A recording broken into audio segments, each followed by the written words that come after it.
What is happening, everybody? Welcome to another episode of Comic Book Weekly. That's right, guys. I'm Mike Spider Slayer from Comic Book Corner 2.0.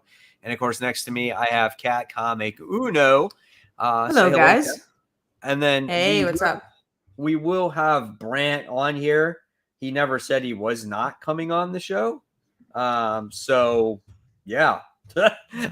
Hopefully he just shows up very soon. That's the one thing that I'm hoping for.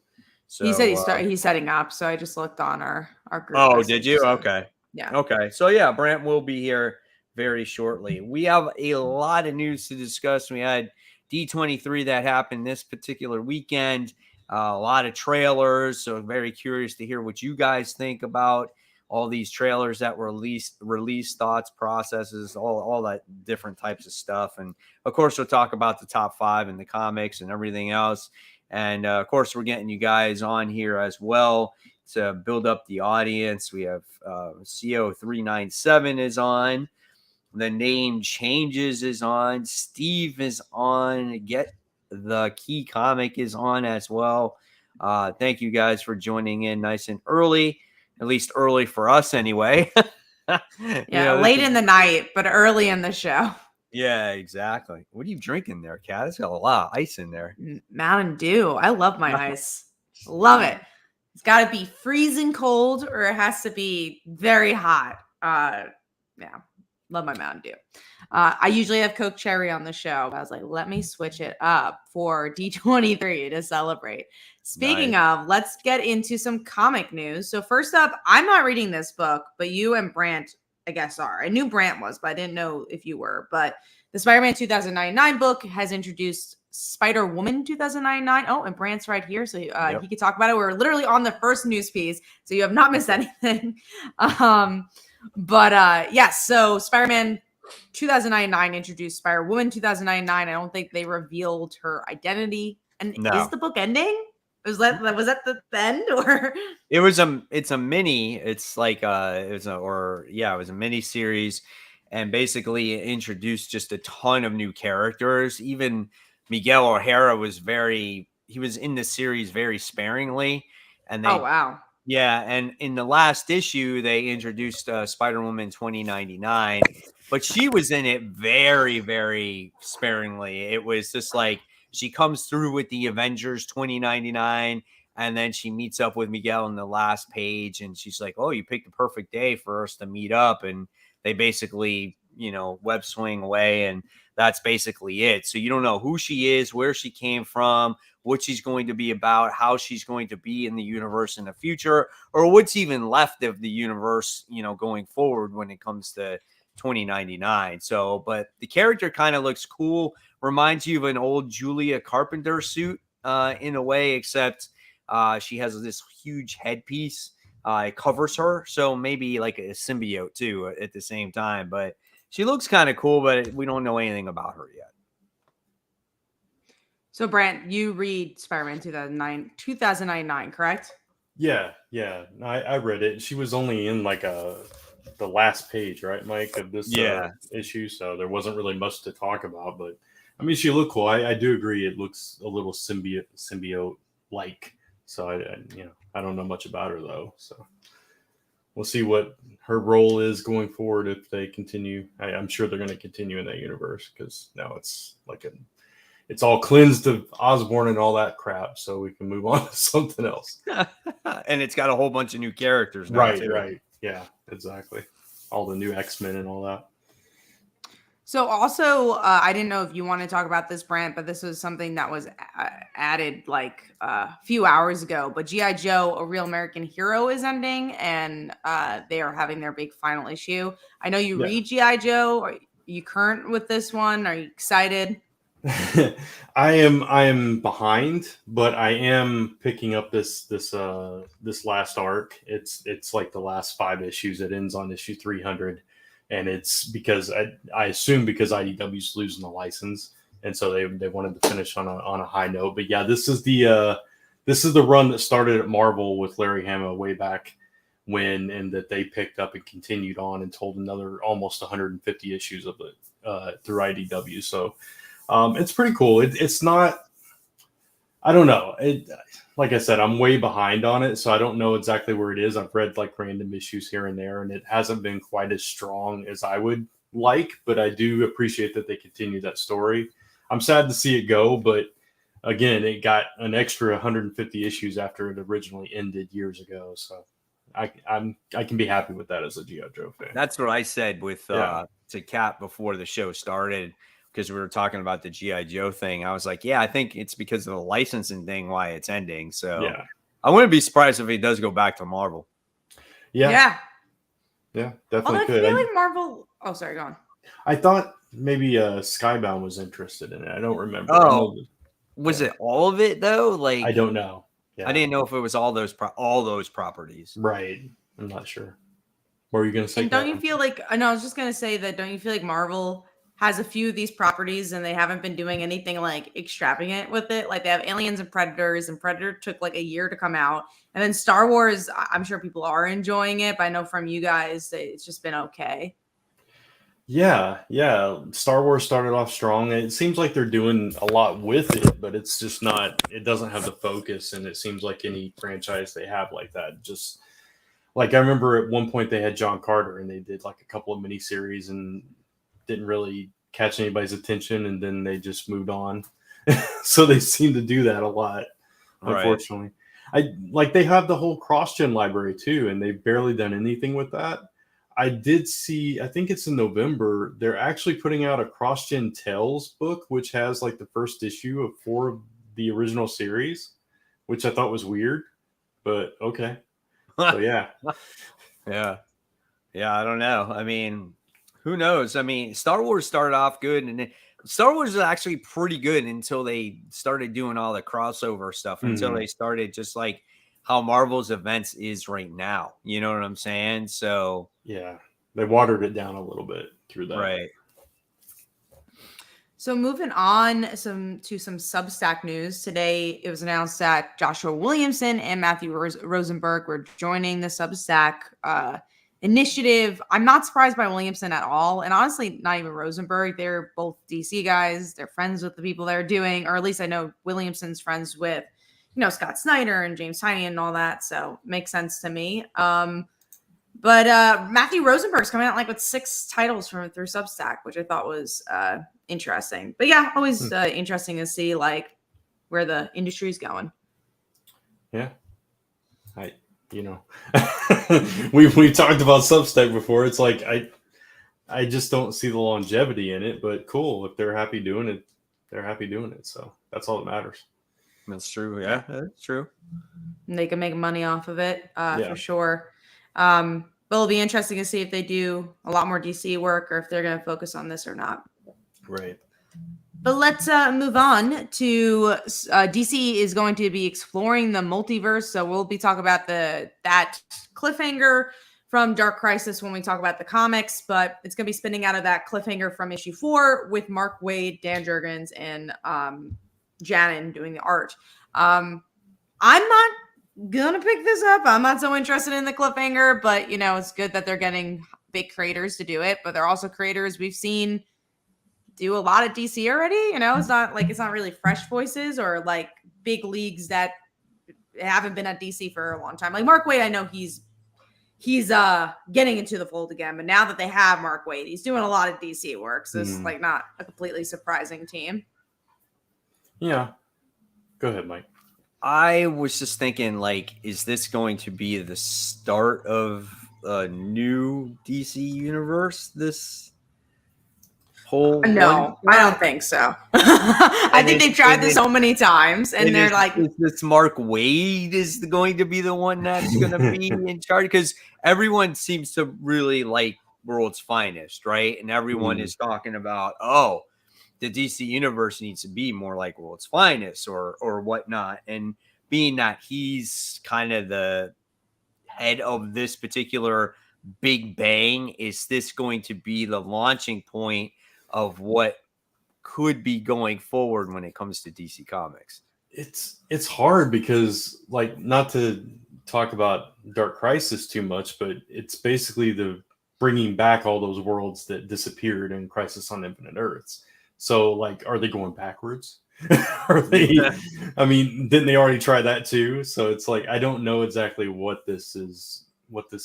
So I don't think DC does either. Maybe. So, but also like it's so hard because I'm sure like this was all to the extent of DC when they had all those firings and all that, and they were like had their own new direction, and now they have another new direction with Discovery. So I feel like it's just gonna happen again. They're all going to be like, okay, we got to do this instead. So I feel like it's very unset. Like the balance is kind of unsettled and shifting. I mean personally, I don't think they need to like reboot an entire universe. I just think it always does. Please. It makes it more freaking confusing than it already is. Like they have to explain things like 4 pages worth of content just to, go back into the history. I just think you just need to maybe get different creators, different writers, and just get books in there that people might want to read again. You know what I'm saying? Yeah. Characters that we've known, and it doesn't have to start over. It doesn't have to start a new universe. You can do another volume if you want, or just put in new books that we just haven't seen again. Like we talk about it almost every week, like Green Lantern book, Green Arrow book, like those can all start at number ones because we haven't had them in forever. There's ways to do it without rebooting a universe. You know what I'm saying? And I think that's why like World's Finest was so successful, and when Nightwing launched, it was successful because it was just something different. It was just a new type of run, and it felt big, felt like things are happening in it. So yeah, I think they definitely just need to do more of that. And honestly, what's so interesting, because Willie mentioned this, DC got confusing after Death Metal. Death Metal, I thought, was a good place to end this event stuff, because the whole thesis of that story was you kind of make up your own universe. The thing that happened in the 50s, if that's your DC universe, that's great. If the thing that happened in the 90s is your DC universe, that's even better. Like, it's like, just think about your own DC universe. And that's pretty much how it ended. And they're like, nah, let's scratch that too. So it's like, that was a perfect scenario where you're literally saying it doesn't matter what universe you follow. Now they just kind of treaded their water on that. Yeah, I don't know where to go. I mean, it's just kind of like now you just got random books that just exist. And I'm not saying there always has to be this huge continuity, but we need to have just, again, good stories besides Batman. Really, that's what it comes down to. There just needs to be more than Batman.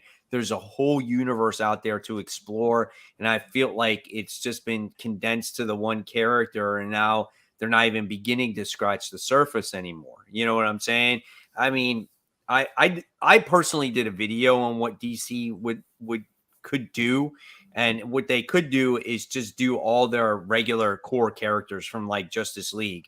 They can do Justice League character, Justice League book, and then they can have main books with just the Justice League characters, and people could probably appreciate that more, because these are characters that they loved. And then based off of the sales that they have on those main characters from the Justice League, then they can do spin-off books off of that. You know what I'm saying? So you don't have to have 32 books or 52 books or 25 books of Batman.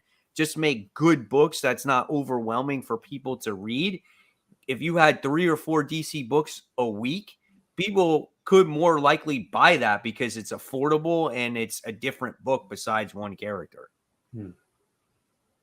Yeah.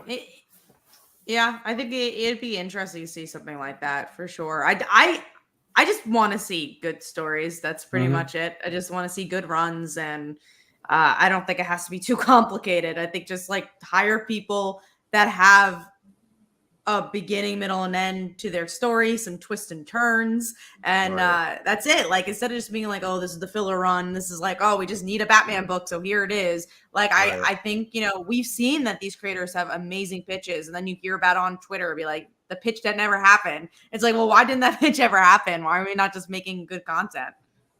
Mike Manhattan says there's more than Batman. People just don't pay attention to them. But they don't, I just feel like they don't try enough, though. You know what I'm saying? It's just like, oh, we're going to put out 5, 6, 7, 8 Batman titles every single week. and or Batman related titles, no matter what. That's just the way we're going to do it. They don't push as hard. They don't look for the great creator to do other different types of book to make that book really good. I know like people are saying that Flash is actually really good right now. See, that's funny that I'd even see that comment. But there are people that are saying that book is actually good. But there's got to be a way to market DC to get people back. Obviously, like the New 52, honestly. The New 52, honestly, it was really exciting to see those titles. I'm not saying it was the best direction, but rebooting all the titles. Yeah, because it's like, oh, cool. This is an event. It feels like, oh, there's all these new titles, and you don't need to reboot the universe to have new titles and just be like, oh, let's just start from the beginning and just start from issue 1. Marvel used to do it all the time, like Marvel Now, Marvel, all that stuff, and they would just start the entire line over, but no reboots to the universe and all that. It makes you feel like, though, Brant, I feel like the consumer has lost confidence in DC. Yeah, and I think DC's lost confidence in the consumers because they're not putting that in the other books.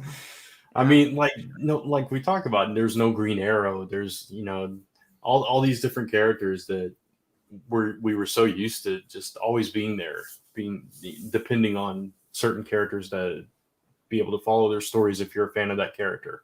Right. And we don't have that. Yeah. No Hawkman, right? No Hawkgirl. You don't have, do you have a regular Shazam book? When you have a regular Teen Titans right now, right? Yeah, no regular Teen Titans book. Do you know a character? I've only followed DC since basically from Blackest Night till the New 52 and till today. And do you know I have not read a Firestorm book? That's crazy. There is no Firestorm book out there. Yeah, I think there was at the beginning of New 52. Was there? It was one of the first wave of cancellations. And it got canceled. Yeah, it got canceled quick. Because I don't even remember it. Yeah, no, it was a quick cancellation. Willie asks, you think adding more villains or storylines would help DC? No, yes and no to the villains, because we've seen them try to do that, and then they just Punchline's a great example of it. I know they're trying to build her up, and maybe if James Tynion stayed, it would be a different story, but they don't really know what to do with that character, and they're we have a new villain and there's no plan. I think it's really just having people who have long arcs to tell, or just 10 issues to tell, and just the pitch needs to be the beginning, middle, and end. And again, this is where the twist is. I think a great example of that is that I feel that with right now, it's maybe too early, but Chip Zdarsky's run kind of feels like it has momentum and it feels like it's going somewhere.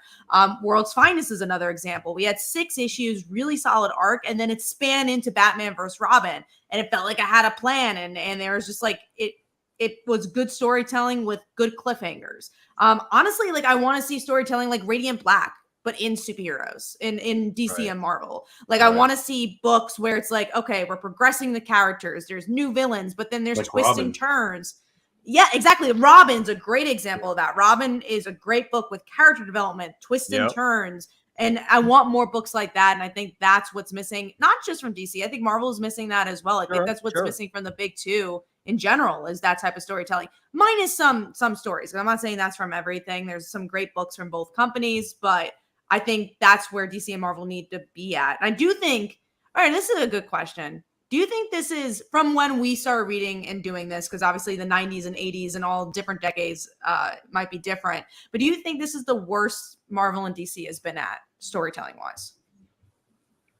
I would say... Since we've been reviewing, I would say. So for the past 10 years. Okay, so for me, it's real easy for DC. It's real easy for me, because I started at New 52 and I'm at to this point. And when I look at what DC has, there's probably a handful of books for me that I like, but there's also not very many options at this point either. So I would say that when it comes to DC, I feel like there's no direction and they have no idea what they're doing. And so I would say this is their worst that they have been. When it comes to Marvel, I think Marvel is fine, I don't have a problem with them except when it comes to X-Men, but I think X-Men's been an issue a long time. And I honestly think when Marvel's worst point was when they did Marvel all new, all different Marvel. That's my time. They tried to change their identity and they didn't need to. And they've kind of gotten back to normal again. So I have no issues with them. Not every book is perfect. I think they publish way too many books, but I think they at least give an option for somebody out there, where I feel like DC doesn't. There's something out there for somebody when it comes to Marvel Comics. Well, they also put twice as many titles out, so I mean, it's easier to have something for everybody. That's what I mean, though. Like they don't shy away from publishing stuff, you know. And I just feel like they got that Disney money. Yeah, exactly. I mean, so there is going to be something there, but I rather have maybe more than not enough, you know? I mean, it's not I don't want everything, but there's something there that Cat might find, you know? So, How about you, Brett? I was going to say the same thing about the all new, all different, or whatever it was called. I don't even remember now. For Marvel, that was kind of like the low point. And I think DC, it's between this point right now and like when Convergence was going on. That was pretty bad too. Yeah, exactly. So between those two periods, I think it's pretty much a tie there, though. Convergence was an event. Yeah, true. It was, but it was right after New 52. I would say. And they didn't have anything else, really. Yeah. And that was 2 months. I would say, I would say that was probably the worst for DC was around the end of the New 52, Convergence, or like the mid end of the New 52. And then Marvel, I don't remember all new, all different as much, but I do remember having titles that I loved. Well, like Spider-Gwen and Miss Marvel and Runaways. And I think that's my bigger issue, I think, from both big two companies right now is that I don't have a book where I legit cannot wait to go to the comic book store from the big two right now. There are books I really, really like, but there's not books that I am drop dead love from either company. I love Batman right now. Batman World's Finest. It's only been 2 issues. It doesn't matter, though. It doesn't matter. Like, I know Batman's only been 2 issues, but World's Finest has been really good. Robin was always really good. Robin was one of those. Like Robin was one for me. To those books, like those 3 books or these 2 books, like right now is like that's the book that I look forward to. How about from Marvel? When I open it, Marvel. It's no matter what, it's always going to be Spider-Man. We can't count Spider-Man though. We are not counting Spider-Man because we all love Spider-Man, even if it's blank pages. We'll be excited for Spider-Man. Thor was great. When Immortal Hulk was out, that was always great too. Venom was phenomenal when Donny Cates was right. And a lot of the Donny Cates stuff was just really, really good. But it's not even going on right now. I think that's what's been so hard is that a lot of books that we loved have ended. Like, again, the Thor book is great, but it has not really been the Thor book for like 3 or 4 months. That's because of their Banner War thing. But it took so long, and it's just like, oh, I want my favorite book again. Because Thor, honestly, probably is my favorite book for Marvel. It is the most consistent book for Marvel, and we haven't had it. Venom is a great example. Like, Venom was so great from Donny Cates, but we haven't had a Venom series like that. Spider-Man, we wish we can love, and it's just been okay. And I want a book where, again, it feels like a Runaways or a Spider-Man for me, where I'm like, whoa, this feels like it feels like a journey. And I don't feel like many of these books feels like journeys. They feel like these little arcs where they fight a villain and I forget about it 3 months later, like of what's happening in that story. So, I mean, honestly, what's been kicking it out of the park though is really been the independent books because they and part of it is because it's new characters, it's new stories, it's different, it's fresh. And I think what the big two are having issues with is I think the biggest challenge that's in front of these creators today is writing these characters and doing something different that people are going to like, you know? And that's why they always go back to all this nostalgia stuff because the nostalgia sells. So it's just like right now you're going to get the newest thing is going to be good, the death of Superman. the you know, you're going to get the anniversary of that. I bet you they'll sell a ton of it. You know what I'm saying? Because it's just it's nostalgia, you know, and that's what sells from this stuff. The variant covers or homage covers, like that's the stuff that winds up selling. And it's unfortunately it's not always the stories. I enjoy the stories, but do I feel that the stories are as good or as original as they once were when I was, you know, in my late teens or early 20s? Probably not, you know, because that's the biggest challenge, is doing something different or something that, you know, people are going to like. And that's hard. That's hard. You got to have a really creative person to do that. You know, I think Mike Manhattan hits it on the nail, though. Independent books don't have editorial mandates on the next, because it really is, because you look at it, like you had Kyle on Radiant Black, and he did tons of Marvel books, and he was on Marvel books that didn't sell as well, sadly, even though they were great books. Look at Darkhawk. We love Darkhawk. It felt so different, but there was no advertisement behind it. No, there was just no push. And I think that's another thing that is really lacking in the big two, is advertisement from comic book company or comic book websites, and just pushing these books a little bit further. Like there's no interviews anymore. And I think that's why we're just like not seeing the push. Yeah. Not just that too. Like I remember back in the day when they would have a new book or a new character, they would like have that character show up in other books to like really get them over. And SpiderMan would show up in their book, you know, 2 or 3 issues in a row to get that. And you would see all kinds of advertisements and all kinds of things to push these new properties to get people on board with them. The 4-issue minis. Yeah. Yeah. And we just don't see as much of that anymore. And you know what we don't see though either is that we don't have a spokesperson anymore. Like obviously Stan Lee, the best in the business when it comes to promoting comics and promoting Marvel comics, and he would get people hyped for it, you know.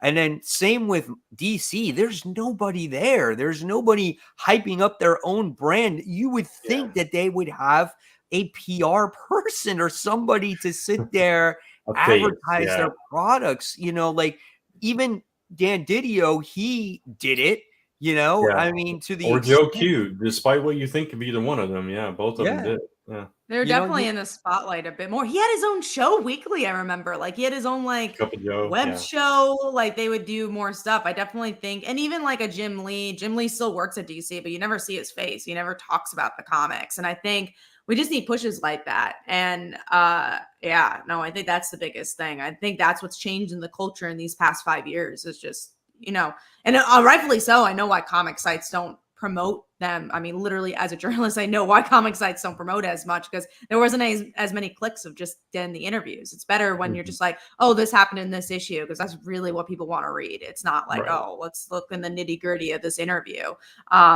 So yeah, it's a shame that we're not seeing more of that. And I think honestly, DC and Marvel, like you said, they should do it on their own. They should do it like on their YouTube channels or whatever. And I know they have YouTube channels, but how do you push that content to other people that aren't watching those videos? Like how do you, you know, obviously it's a bigger conversation about the comic book industry, but I mean, I think too, it's just like, we need to stop the events.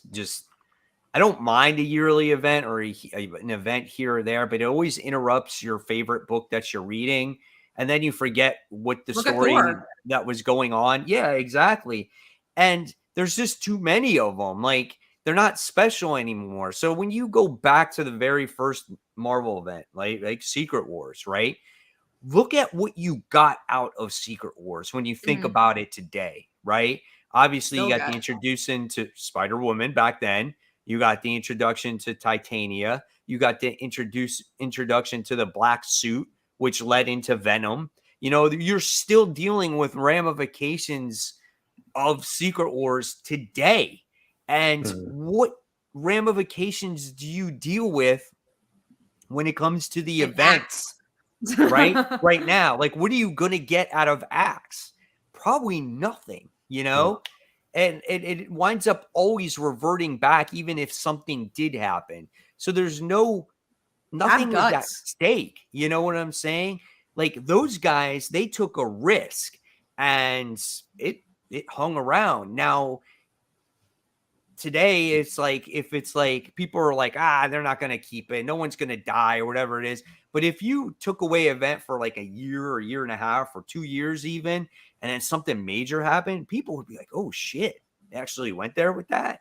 I mean, I think they would get a shock value out of that or something. Like, I don't know. It's just, they need to stop doing so many events.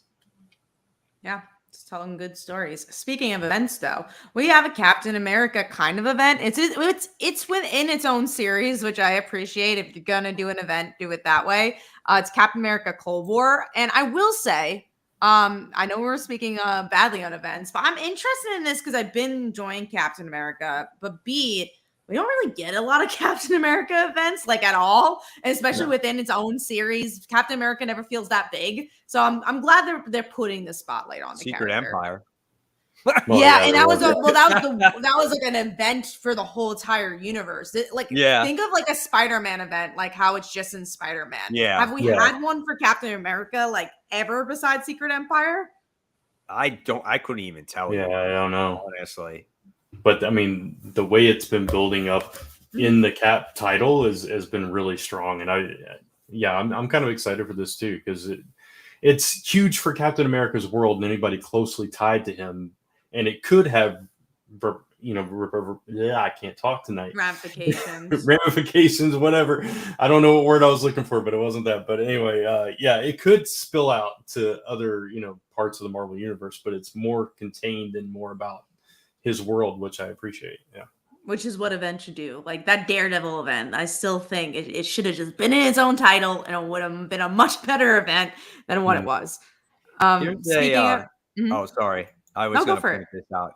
So they're pointing out that 2015 Secret Wars. Now, that event, that's all right. It's hard to believe that's 7 years ago. Yeah, I can't believe it's been that long. I can honestly say, though, that event was actually good. And, we were talking about all new, all different, right? Part of the reason why that event happened was because of all the bullshit that happened before that event. So it was kind of like a way to reset the Marvel universe. That's why Secret Wars happened. So it's kind of a good thing. And yes, that story was actually good. Like, I like how creative and different it was, but look at the writer that you had to do to pull that off. It was Jonathan Hickman. It was right up his wheelhouse. And I think that story was actually really good too. Very creative, absolutely different. And then it kind of brought back the Marvel universe kind of to the way that it is today, I guess, in a way. So, yeah. All right, well, let's get into our last comic topic, and then we'll get into our media topic and our main topics, which is D23. But Jason Aaron is ending his Avengers run. I don't remember if this was announced or not, but we know the date now if it was. It's December, which I'm just curious to see who's going to take over the Avengers, because Jason Aaron's been on it for so long, and for us, it definitely was not our taste, which is weird because I loved his Thor, and I think he did a great job there, but I have not enjoyed his Avengers. And you gave many chances, you guys, for Avengers. I gave a little less, but I'm curious to see who'll take over. Yeah, I don't even know who I'd want to take over at this point, but I'm looking forward to the change and trying it again. The Avengers is ending with this whole event thing. Yeah. So you want to talk about another event? That's how it's actually ending. So it's going like with the Avengers title and then Forever Avengers. So that's how it's like this big crossover thing between the three titles. I'm probably going to pass on it because everything that he has written when it's come to that title has not been my cup of tea. So I'll probably pass on it. I would like to see Jed McKay or Donny Cates take a crack at Avengers. That would be Donny Cates would be really cool. And Jed McKay too. I just don't know if he's as big of a name. But I think he's getting there. Really good. Yeah, he's getting there. I could see though Donny Cates doing it just because he already writes Thor and Hulk. Right. So it does make sense for him to do it. For sure. All right, let's get into some of this D23 news, but I think there was a few things that were announced before that. So let's do Lex Luthor is going to be on Titans. He's just on every DC television show. Yeah. I I'm a little behind on Titans, so I don't know like where this comes in or whatever. But I mean, of course he's going to show up on Titans. Why not? It's Lex Luthor. Who else are they going to put on there, right? I don't know. They got everybody else. They had Batman. Yeah, exactly. Right. So they got all the Robins. Plus, they have Connor, so I mean, it makes sense that you bring in Luthor at some point. Yeah. True, I agree with that. All right, moving on to the Knives Out 2 trailer. I love the first Knives Out. It's one of my favorite movies of like the last decade. Really good trailer. I'm stoked for this movie. It comes out around Christmas. Yeah, really? I didn't like it as much as you did. I thought it was okay. I didn't love it. I know you love mysteries. I never saw the first one, but I saw this. Man. I saw this trailer, and I was like, "Man, I want to see this movie." Actually, looks really good. Looks funny too, but I never saw the first one. Definitely recommend the first one. I watched all the trailers this week except for this one. I forgot to watch this one. That's okay. At least you watched all the other ones. Yeah. Where can I watch the first one? Is it Netflix? Netflix? Oh, okay, cool. Yeah, it's so good. Watch it back to back. It's if you're looking for a movie with twists and turns, there's a lot of twists and turns. It's a classic mystery story, and also like the cast was like really interesting for the first one, but this second one, the cast is really interesting. I'm like, oh man, they're bringing from Iron Fist, the person who played Colleen Wing is in this. Oh yeah, Jessica. Yeah, she's in the movie, so it's an interesting cast. Hey, I'm watching Cobra Kai right now. You enjoying it? The new season came out. We haven't finished last season yet. Really? Yeah, it's good. No, this season's really good. I like it. Cool. I love the show. It's so much fun. It's one of those I will watch at some point. Willie says, I see you stay dehydrated like me. I actually am usually very dehydrated because I have kidney stones. So I got to drink a lot. But maybe and yet you drink Mountain Dew. That's freaking good. May not the soda thing is the best. But you know what? I'm going to have kidney stones either way. It's fine. I'm staying hydrated. Drinking Mountain Dew for crying out loud. It's lime. So you get that lime and lemon that helps the kidneys. It's all good. Did you forget how bad you had it last time? Twice I had it too. Not just the one time. I had that second time. So in life we have our vices, and my kidneys might not like me, but that's okay. At least I'll have my Mountain Dew. Moving into the last topic before we get into the D23 main topic, which is, I'm actually surprised by this. Amazon Prime cancels Paper Girls. Now, I'm not surprised that it got canceled, but it actually, they had a deal that they were supposed to get 2 seasons. Like, they literally signed a contract for it, and they're like, nah, and they just canceled it. And I'm shocked by that point. Did it do that bad, you think? Yeah, it had to. People probably were like, Paper Girls. They probably didn't even look at it. They were like, what kind of dumb name is Paper Girls? You know what I'm saying? I think they probably honestly thought it was a ripoff of Stranger Things because of the even though it came out beforehand. Even though it came out beforehand and it goes a completely different direction, but because Stranger Things is so big and they just wrapped up the last season, I think that hurt it. I think the timing hurt it. But it also wasn't. They also didn't really promote it. Oh yeah, that's it. I didn't. Did you guys? I never got a chance to watch it. Did you see it? We watched the first 4 episodes. The first 4. So. How was it? It was okay. I mean, I thought the casting was really good, but like Lock and Key, it rushed so much of the book that you're like way into the book by the episode 4, and you're already So it's just. The pacing was a little bit. The pacing is off. Yeah. Well, yeah, and if you read the comic, like you're saying, it was just like, I've seen this before. It just, I know from people that hadn't read the comic, they actually liked the show. They're like, oh, this is interesting. I'm like, but I know it could be better than this. And like, it did feel very cheap, and I couldn't get past the first episode. No, I actually watched maybe some of the second. It was better than the first, but I was like, I'm good. I'll just stick to the comic. I worried like if they got to that, I don't know where it ended, but if they got to the point like with the dinosaurs and all that stuff, like on the budget that the show seemed to have, how they were going to pull that off, because they definitely didn't have like a Stranger Things budget. That was no, Definitely not. So let's get into this D23 news. But before we get into the bigger, all the pieces, let's start talking about our main topic, which is, what were you most excited about from it? And was it met all your expectations? I was most excited about the Werewolf by Night trailer. Really? I didn't even know I didn't even know that was coming out. Goodness. And I was like, whoa, that looks, I thought it looked cool. I thought really it liked was it. something completely different. I love that old school horror. See, I don't. So it was like, but it was like a modern, like a little bit of a modern take on it. Like, I like that. If this show is truly like it is, I am all over that. I was really taken back by that. That's just something different. We're talking about new and different.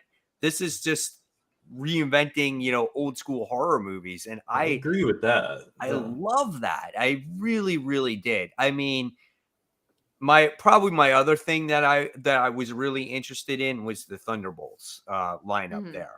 So that was the other thing that I was interested in. And then we'll obviously talk about the other trailers and stuff like that. But yeah, man, Werewolf Fight. Fuck, dude. I was like, oh, I can't wait. I cannot wait for this. Yeah, I was underwhelmed by that. Wait, you don't like horror though, right? He doesn't like horror, and I don't like that kind of like old school horror, especially. Yeah. I love horror, so I'm like, I'm not usually a monster horror person. I definitely like slashers a bit more, but I was like, oh, like Mike said, I was like, this is so different, and I think this is the closest we can get to another WandaVision where it could attract a lot of people. It could bring more people to Marvel. It could be a prestige show. So I was like, oh, this looks interesting. It's just doesn't feel like a Disney show or just a goody two. It felt like a horror vibe, and that's just something different. I mean, I like try that, it, but I'm not excited about it. So, Brant, what were you most excited about from D23 then? I'd probably say Thunderbolts of all the stuff. Yeah. I would say Thunderbolts was a close second for me, just because I didn't expect it and I didn't know what was coming. So I was like, oh, that's a cool team. They built up to it. It made me feel like I should catch up on these Marvel shows. I will. And I was like, I really got to catch up with some of them.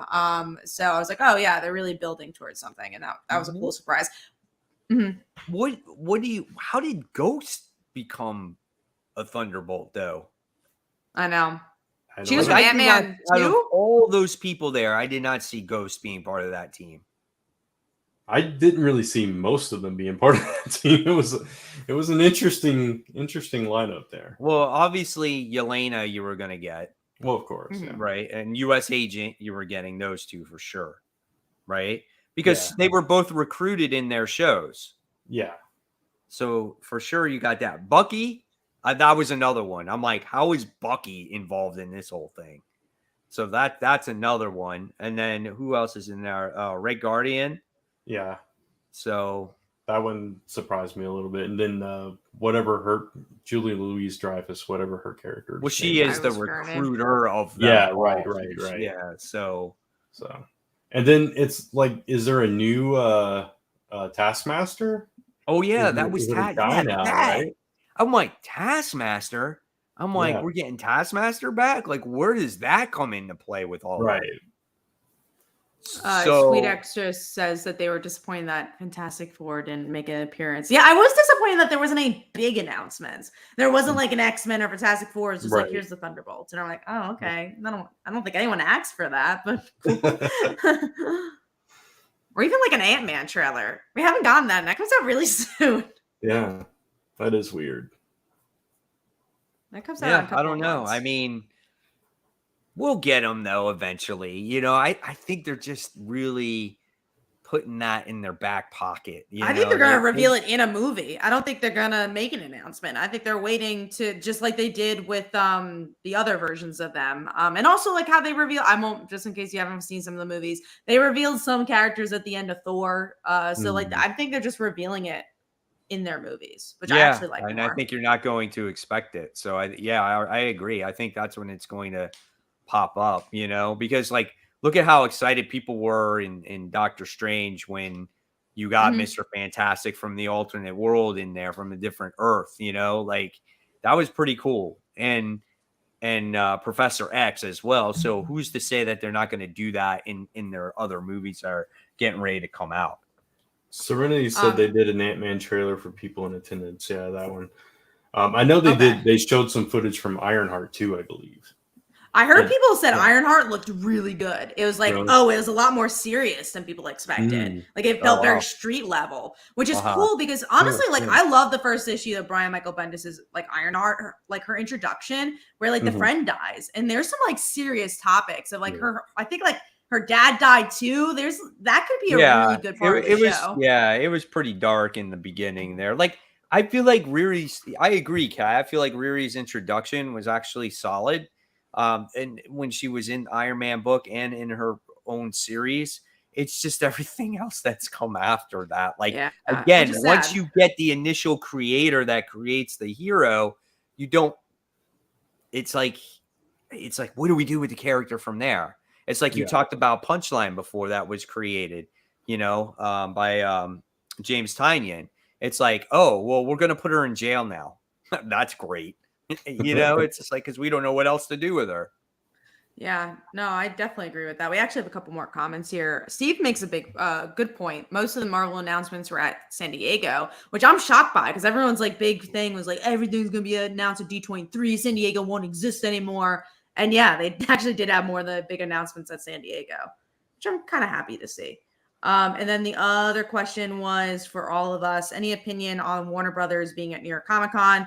Again, I think it's great that they're bringing stuff to these conventions again, bringing more people to the conventions, hopefully, and getting people excited. I'm not saying the Warner Brothers stuff is like Pennyworth, though, and like Titans. So I don't know. I think Doom Patrol, like at least Doom Patrol might help. So I don't know if that's going to really bring everybody to New York Comic Con, but I guess it's something. But it's a start. It's a start. And I think you need to get the problem is obviously we had COVID that happened and a lot of things went south when it came to these conventions, and now they're just starting to try to get back to normal, to the way maybe that they were once before, so hopefully we can get things back to normal again. And like you said, it's a start. Even before COVID, for a few years, like Marvel stopped doing a lot of that too, though. So it's good to see them coming back, and it's it gets you excited for those big news drops when they happen. You can look forward to that. So. And that kind of goes into, again, our other question, which is, was D23 everything you expected? I wasn't expecting anything and kind of didn't realize what was happening now. I was like, oh, wow, it's already here. So I guess it was because I wasn't expecting it to be now. It kind of crept up on me. Like you said earlier, I was hoping for at least like one big thing, one huge thing. And we didn't really get that, but some cool stuff I wasn't expecting, was announced. So. And another question is from Parker Luck. Speaking of the Fantastic Four, are you guys going to get the Fantastic Four Full Circle by Alex Ross? No. Probably not, because it's such a big book. And I'm like, I don't know. I never know where to put it. I just never know where to put those books. That's the book that just came out last week. Yeah, right? It came out last week. Yeah. My store had it. It's not that big. It really isn't. It's but it's bigger than a normal trade, and it's bigger than a comic, obviously. It's a little bit bigger than a comic, but it's not that big of a trade. It's literally like this big. I meant wide-wise. It's not that wide. No, it's not that wide. No, not at all. It's the normal size of probably a regular trade, and it's only $25. I think it is. And from what I heard, if I have the extra money, I might buy it if I don't get anything else. But from what I heard it was amazing, and I heard that I did hear good stuff. Gorgeous, yeah. So it's not on my list to buy, but maybe I'll buy it. I know that he pitched it to Marvel a while ago, and then they didn't want it. And now, obviously, it's a book that people are reading. So it shows back to what we were saying before. Sometimes they miss out on really good stories. But let's get into some of these other stuff here. So, Brian, you want to talk about Daredevil Born Again and then Captain America New World Order. We do have the titles. Yeah, I couldn't remember if we had talked about either one of these, and they announced the villain for Captain America, which I thought was an interesting direction to go, being the leader, which is typically a Hulk villain. So I don't know where they're going with that story. So I was kind of interested in that. And yeah, I'm just excited to see Daredevil back, and we'll see how that goes going forward. I know we've talked about them doing something with it, but getting a little bit more details was cool. For sure. All right, let's get into Percy Jackson trailer. I know people were anticipating this. I really like the movies. You didn't like it, Mike? I just didn't really get anything out of it. Yeah, there wasn't much to get. Yeah. I don't know. They were leaning heavily into that Half-Blood thing, and I think they were trying to get Harry Potter fans. Is what it felt like.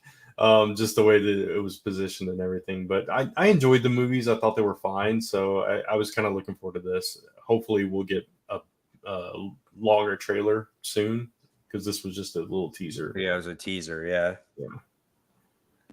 All right, moving on to some more trailers. A Little Mermaid trailer came out. I purposely didn't watch it because I love Little Mermaid, and I genuinely just want to go into the theater and just see the movie, especially because I don't think they're going to change much from the story from these other live action stuff. Nothing, no. It was just a little teaser of her swimming and then a little clip of the song. Yeah, exactly. Which is the only song she's going to be singing, I think. I don't think it's not a musical movie. It's kind of like Mulan, what they did. So it's only going to be part of your world. And that's it. Flounder was swimming behind her. You saw like a little shadow of him.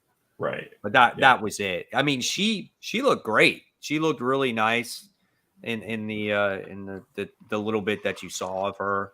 I thought the CGI looked really good. Very realistic. I think it's going to be a good movie. I think it's definitely going to be a hit for sure. Yeah, I think it's. What are you going to say? No, I was just going to piggyback on Mike about the setting, and the hole at the top where she's swimming around. It looked, very reminiscent of the cartoon. But yeah. I think it's going to be like a Beauty and the Beast. And I hope it's different like Beauty and the Beast. I didn't love Beauty and the Beast, but I feel like with these live action movies, they kind of make a little more sense because at least people have a fan base towards them, and they change it a little bit. I like them a little bit more. But like a good example of something that didn't do well is like Pinocchio, because do we need a live action Pinocchio? I don't know. And that did not do well. It did. And it did bad. Really? I keep on seeing commercials for it, and I'm just like, oh, it's Pinocchio. Pass. Exactly. There's no reason.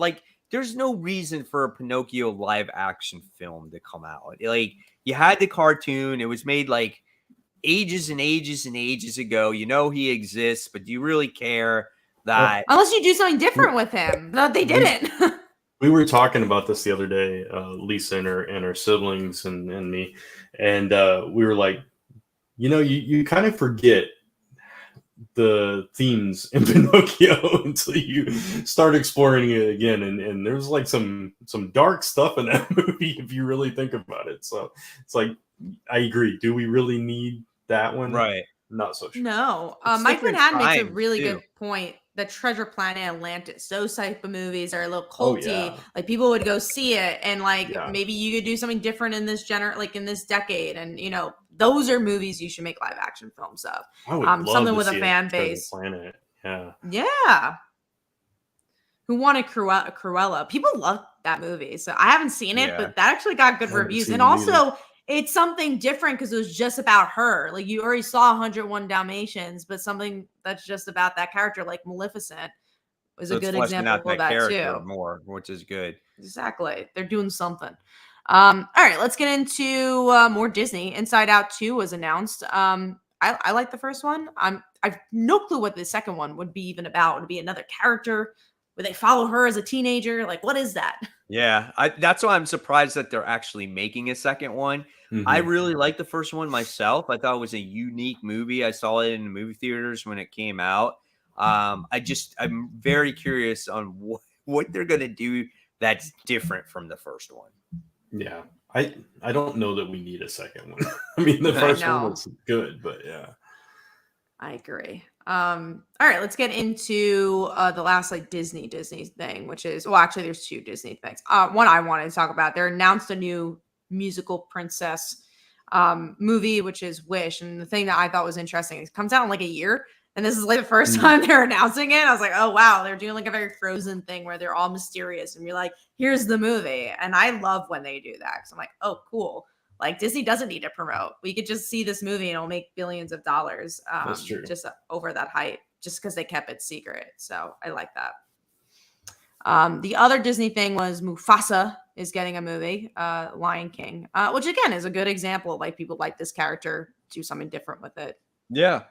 I like it. I mean, I like Lion King itself. I always did. And I love Mufasa. And I wanted to, ever since like the Lion King came out, like I always wanted to know more about him. And I was pissed off when he died. You know what I'm saying? And part of it was because, man, I like James Earl Jones' voice in that he played Mufasa.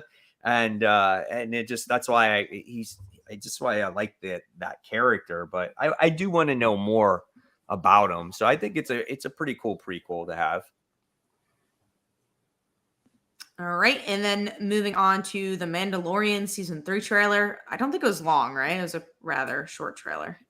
Yeah. They showed a whole bunch of other Mandalorians and bounty hunters or whatever you want to call them, but that was pretty much it. It was kind of a recap. Yeah.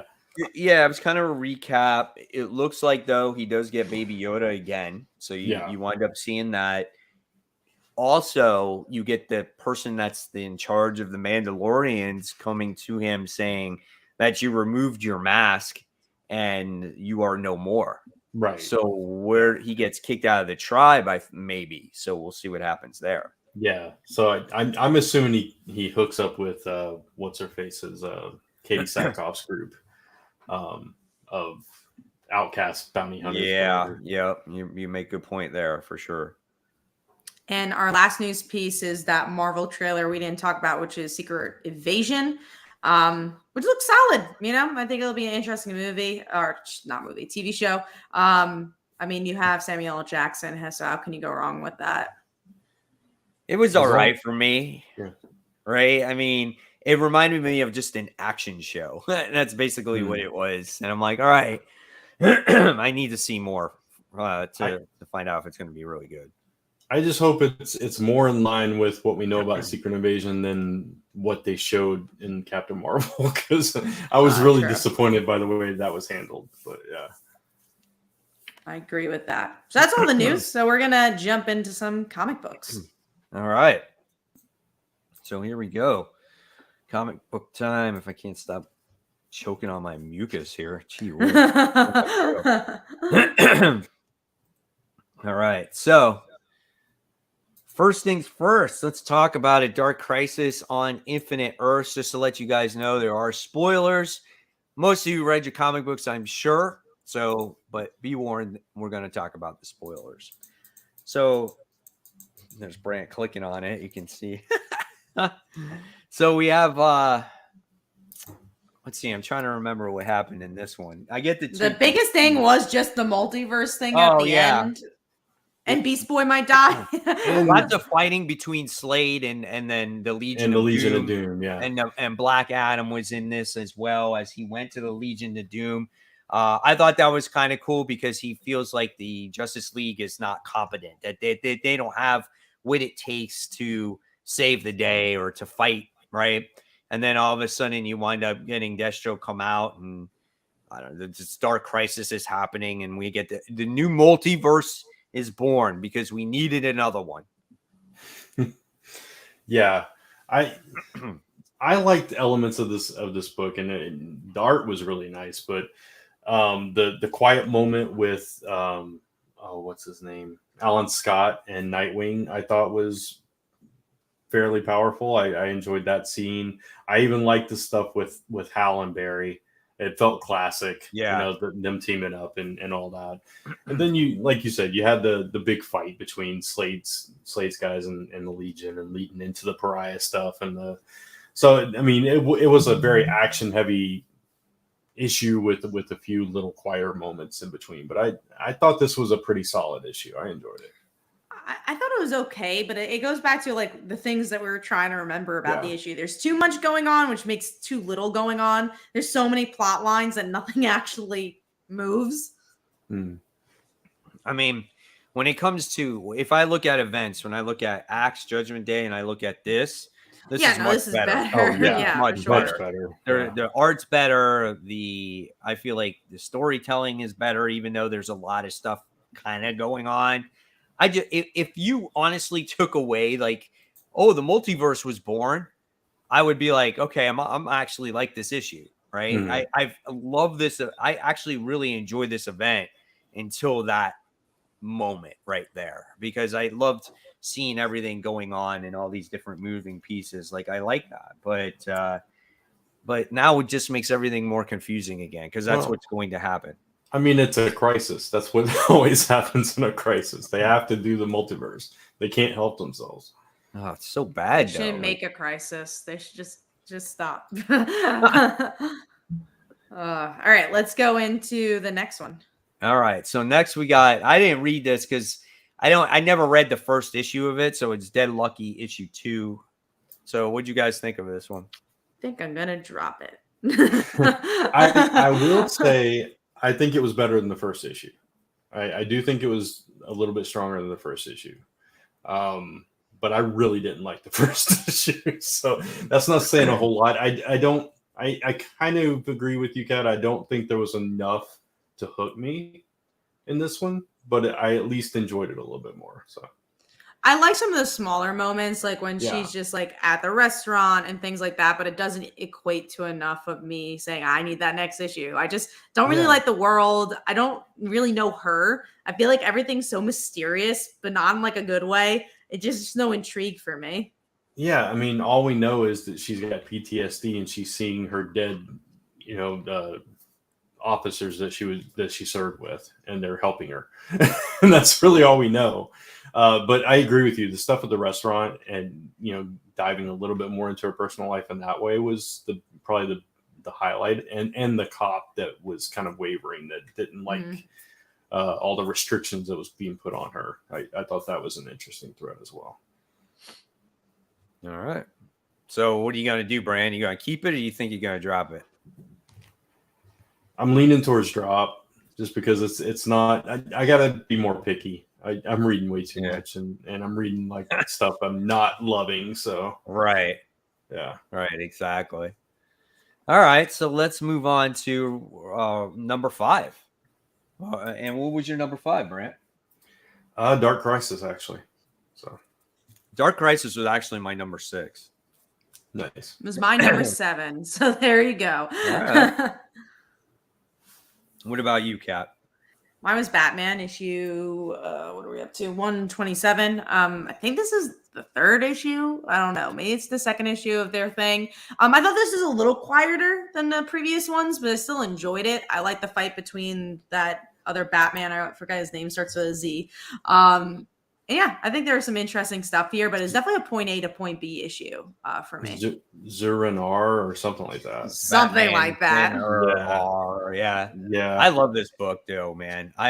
This screams like Terminator vibes for me on this whole thing. Like, I love how this robot is after Batman no matter what, and you got this version of Batman who's obviously from what the research that I did, I never heard of this character before, but he was originally from a different planet.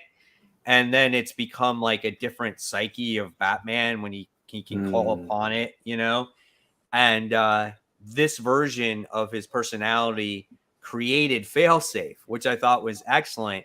But for this version of Batman, the contingency was to come up with another contingency. So in case Bruce Wayne messed up, is to forget how to stop Failsafe. So it was kind of weird, and there were some good moments there with Tim Drake and whatnot. But again, I love the fighting scenes in this, and I love how like unstoppable this robot is. And I love the cliffhanger at the end, as their first call was outside the Batman family was to call Superman. So now we might see this battle between like Superman and Failsafe.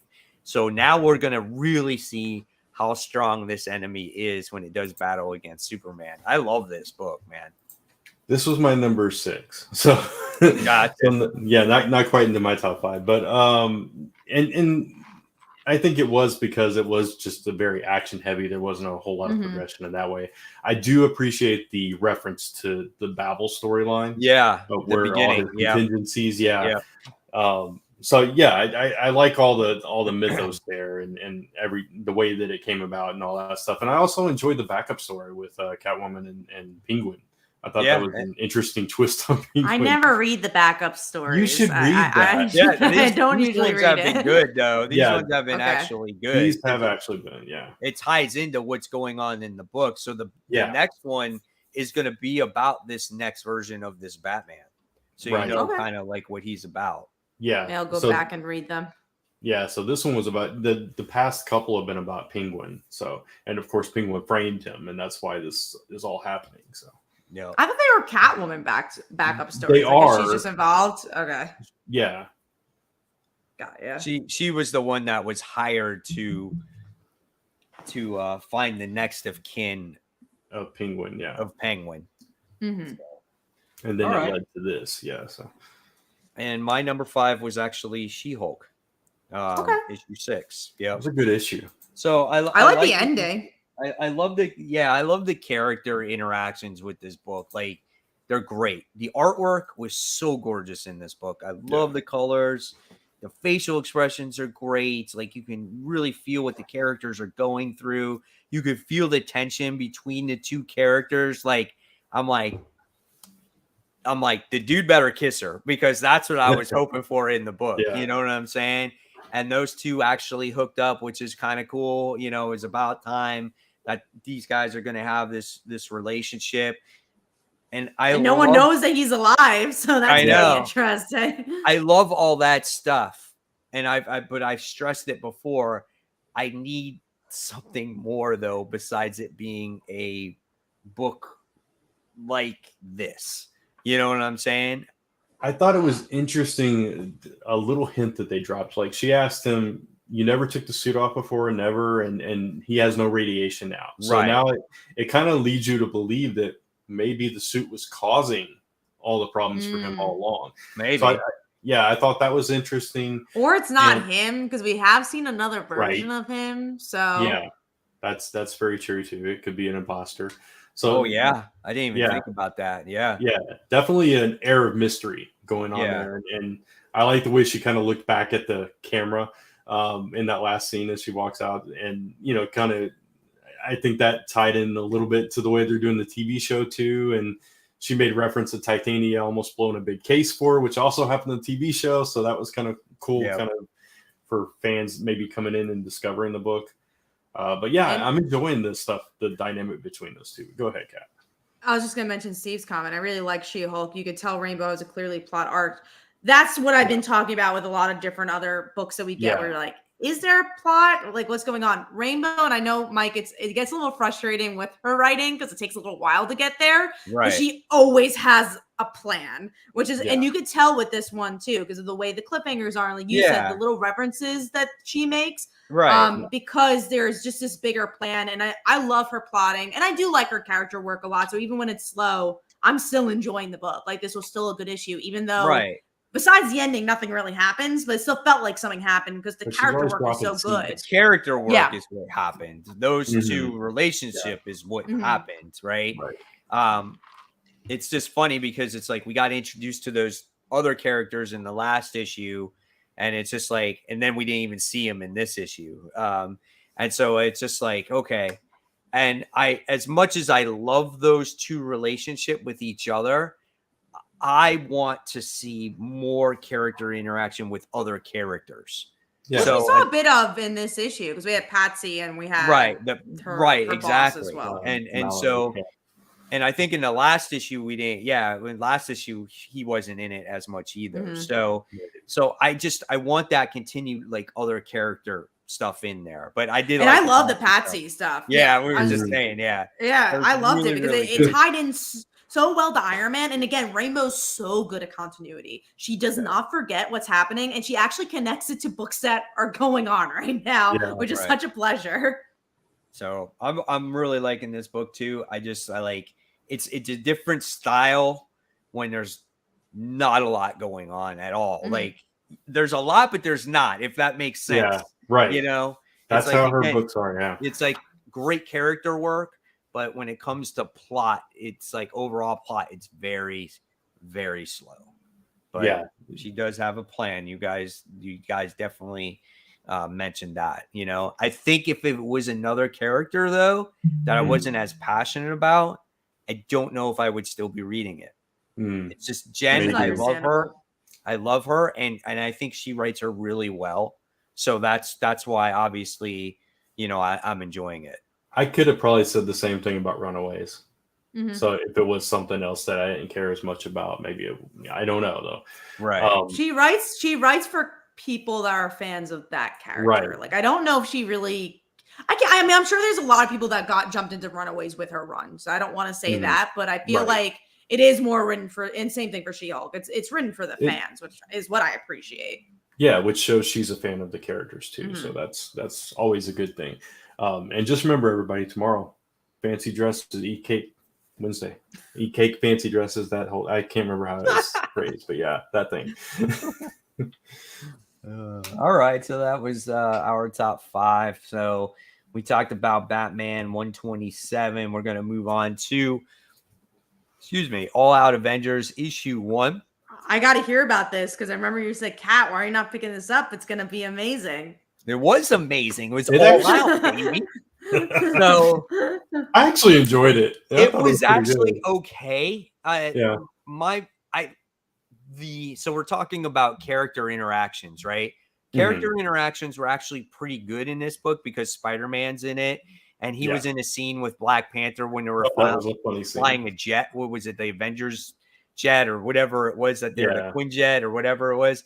And Batman's like, Spider-Man's like, oh, I'm flying this thing. And Black Panther's like, no, you're not. He's like, I knew you would not be such a great pilot. So he's like, I actually have the controls of this. It was just like really funny moments like that in there. But here were the downsides. The downsides is Greg Land artwork. I love and I hate his artwork at the same time. It's like, I feel like his artwork is very stiff. His artwork is made for like pinup pages or posters. It's gorgeous, but it's very stiff. Yeah, right. So it's not made for like a regular comic book, so it doesn't always work with the story that's being told, right? But and the only other issue that I had in this book too was like they put you right in the middle of an adventure, so it's like you're this like long lost hero that's like late to the party, and they were just wrapping things up. So I just felt like, I wish they started it at a beginning of an adventure instead of maybe the middle or towards the end of it. Yeah, I mean, I get that. And to that comment that you just popped up, it's more like what was the Spider-Man one that you guys didn't like? Nonstop. It's more like that, where it's more of an action story, and it's not so focused on those finer details, unfortunately. But I did like that they did have some of that character interaction and stuff. And I'm hoping that they'll kind of like rewind and fill in the gaps to get us there, like over the next couple issues. But I thought it was a lot better than I thought it was going to be, because I wasn't really expecting it to be good at all. So I think I enjoyed it quite a bit because I wasn't expecting anything. Right. Yeah, we got this comment here from Steve. That was the one we're just talking about. Okay. Gotcha. Yeah. I mean, it's one issue. You're not going to get a lot of character development in one issue. So that's why it's like with titles like these, you got to give it time. I think the next issue has Dr. Doom in it, and it looks like I think they got to team up actually with Dr. Doom. So it's like, you don't know what's going to happen. And I think that's going to be the true beginning of this, this story. And you're going to see hopefully character growth from there. I honestly liked it than any Avenger book that I have read as of late, for sure, by far. Which is not a huge competition. No, but I like the roster. Yeah, the roster was cool. It was more like a New Avengers type roster, like a Bendis New Avengers type.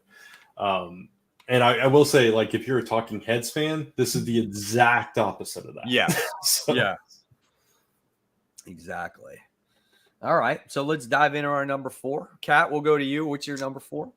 Mine is Captain America. We were talking about it before. I genuinely really like this book, and I'm not usually a big Captain America fan, but I like Steve a lot here. Like the writers just understand.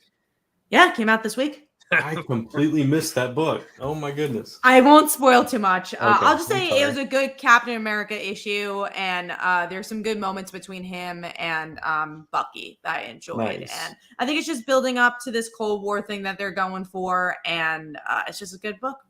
Definitely check it out. That probably would have made my top 5. I totally missed that book. Nice. Oh well. So mine was All Out Avengers, which we just. Oh, okay. Yeah. Mine was actually the Ninjets. It was Okay. That was a good book. It was. Did you read it? I did. Oh, read it. Sweet. I thought, yeah, that's awesome. I mean, this book was great, man. I love the concept of it. It had like a Fortnite, like Squid Game vibe to it. I thought it was so good about these people that capture these girls that have this. It's done by an algorithm, how they have these cruel intentions and how they could possibly be maybe assassins in the future. They captured 10 of them and only 3 can have these slots. And it was excellent, man. I was like, oh, I can't wait to see where this goes, you know? Yeah. But the only thing I didn't like, though, it was like they were so quick to pick up the guns and start shooting each other. Right. I was like, really? I'm like, you have no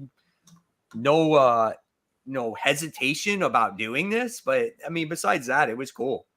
Yeah. No, I agree that part kind of threw me too, but it was an interesting concept because it's like I think they were all high school girls, right? Yeah. And so they took like an aptitude test of some sort and they were like, okay, well, you might become a criminal, so we're going to take you and put you in this warehouse together, and whichever 3 of you make it out, that's who we're going with. So it was interesting. It was definitely a fun ride, and I was down for it. And like the main character she felt like she was there by accident or like just because she made a doodle on this thing. And so it's like she Christmas treed the exam, right? And it was like, and it had the professor on there with with a noose around his neck, kind of like hanging. Yeah. So she feels like she's got it, like she can make it out of there because she's got a girlfriend back at home, so she feels like it's worth saving herself to get back home. Yeah, and then there was that other girl that just showed up and wasn't like one of the 10. So it's an interesting book, man. Yeah, it was pretty good. It was pretty solid. I enjoyed it. They find like crates of like guns and ammo and food and just like it was so good. It was like I picked it up on my FOC. I was like, this sounds interesting, And when I read it, I was like, good. I'm happy it was good. So it was a decent book. Yeah, something different, right? It's a dynamite book too, right? Yeah, it is. It's something completely different besides the Red Sonja and Vampirella, those books. And that's what I liked about it. And the art inside wasn't like overly sexualized or anything like that. It was just like a regular. Some of the covers were, but what was that? Some of the covers don't count. You wouldn't like it though, Kat, because blonde girl in it died on the first page. Oh no! Oh man, poor blonde girl. Yeah, I'm not going to pick it up just for that. But she was a mean blonde girl, and she was a rich girl, but she could have been redeemed. She got killed off before we can find out. Speaking of, I don't think it's on our list because I don't know if Mike was able to finish it. But I need to know what happened in her attic. Is it good or bad? I read it. I read it before the show because I forgot. So my shop didn't receive it, and I forgot about it, even though we had a conversation the night before, and then I realized I'm like, shit, I'm like, I didn't get erratic. And so I'm like, I got to make it a thing to read it. Haven't read it all week. And then I wound up reading it like literally right before the show. Me too, actually. It's exactly the same. It's exactly the same shit. Yeah. It really is. And she broke up with him again by the end of the day. No. I don't like blonde girl. She's still making vlogs. She wants to be. There's a new blonde girl though, Kat. Oh, I'm There's ready for new I blonde get girl. that from another realm. Maybe new blonde girl will be better than this blonde girl because this blonde girl gets on my nerves. She puts me in a roller coaster ride. I cannot. I'm so glad. That roller coaster ride starts right from the start. It's so Yeah. funny. It's so hilarious. It is funny, and they've got a new principal too, and she hugs everybody. She's all like, "Hugs for everyone. Everybody have." It's so funny. It's a very interesting book. It is and an I'm glad interesting book. It's the art it is was- so good though. The It art is wasn't so good for bad. that book. It wasn't bad Okay. book. Number It's just- 7. It wasn't bad. No. Was it? Yeah. Yeah. I could obviously didn't rank it because I didn't read it, but I thought it was entertaining. It was good. It wasn't like the best book I ever read, but Right. I'm glad I asked because I need my updates on Blonde Girl. it and I need to wasn't hear better from than you guys. Ninjets. That I can say. No, I agree. All right. So that was our number 4, right? Yes. Yeah. Okay. We talked about, let's see. We talked about the Captain America, right? Mhm. But we haven't Okay, talked about the other book. So now we're going to talk about this one. I've heard crazy things. I do not know what happened. I just know that Brand said that it spoiled the whole entire Dark Crisis event, and people were complaining about this. Dude, it spoils what happens, and it explains to you everything about what Very Dark Crisis first page. is. Yeah. First page, 2 weeks after Dark Crisis. It's like, what? Why? There's 3 more issues of Dark Crisis. Come on. Yeah, go ahead, Mike. Sorry. No, so it does that. And then, oh my God. So we were talking about how confusing DC is. Oh, This man. shows you that their first 3 pages this is the DC universe. You got Mr. Terrific talking there saying, this is our universe. We got this universe. We got the Omniverse. We got the Hyperverse. And then They he's were got on it on a chalkboards and a what? talk show or something. They were on a talk show. Yeah, they were on a talk show. And he's trying to explain this to basically, obviously, us, the reader, and what is the entire world on what the universe is. And when you have to do this in a comic book, you know things are way too convoluted. I mean, absolutely convoluted. And here's the big thing. What's one of the greatest things about the Joker? That you don't know. You don't know who he is, right? Do now. He's got a name, Oh, right? no. He's got a family. He's a comedian, and actually, who was it? Terrific was the one that visited him, right? Yeah. So- His so name was it- Jack. Yeah. What's his Just name? like Jack something. It's just like from the Gotham TV show. Yeah. Mhm. So now he's got all this. So now that you throw it out there, is it going to stick? Is it not going to stick? No, Universe this that book they- won't matter. This book does. Right. That's why I No. dropped it. It's connected to Flashpoint. Like, how is this gonna really connect in the end? I don't think it's gonna go anywhere. This issue jumped all over the place. So it jumps from 2 days after Dark Crisis to right before the Flashpoint Yeah. to present day in the Flashpoint universe. It was just so all over the place. And it's by 'cause the they're end, doing you all have this- Rip Hunter showing up. So, Yeah, and then it's all this time traveling that. yeah. So if you involve time travel and the explanation of what's going on in the universe of DC right now, you make for one big ass clusterfuck type of comic book. Let me tell you, boy. I actually like this book up until this issue. This whole Right. issue I do ruined it. too. I completely agree with you 100%. So bad. So Yeah, bad. and there's still 2 more Jack issues of it. Oswald White. That's what it was. Yeah. Yeah. Jack White. I'm That's the Joker. speechless beyond that. We're not going to talk about that anymore. All right, so let's move on to number 3. Kat, what was your number 3? Mine She-Hulk. We already talked about it.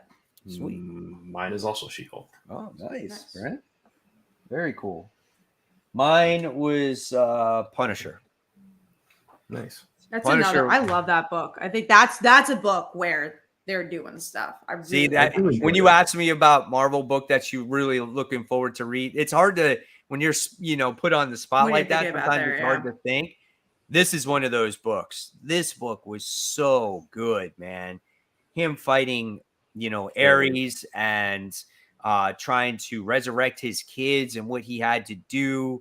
And the story with his wife, I was like, whoa, like this book, man, and even last issue is, I love the way they do the flashbacks. I always say a good book is something that goes into the root of the character but does something different. And I'm so glad that Marvel has had the guts to do a Punisher book like this. Jason Aaron being ahead and of it's crazy. Like Jason Aaron writes this book, and it's amazing how he can write such a wonderful book like this, and then the Avengers is just something completely There's probably different. less restraints though, because that's an Avengers title. That's like a Spider-Man. It's like a flagship. Punisher is like, whatever, do what you want. Or maybe it's he just writes better with singular characters. That too.